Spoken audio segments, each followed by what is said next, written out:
SEO tips, part number 2.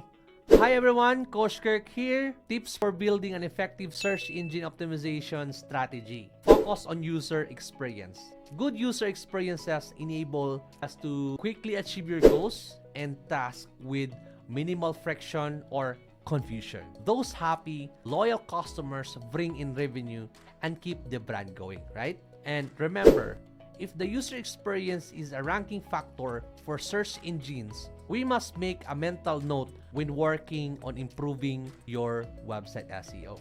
Next, you need to write original quality content. Original content shows the audience your unique perspective that builds them a relationship with you.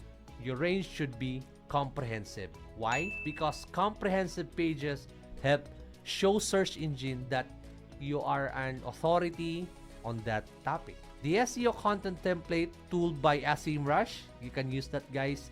It can help you write more comprehensive content.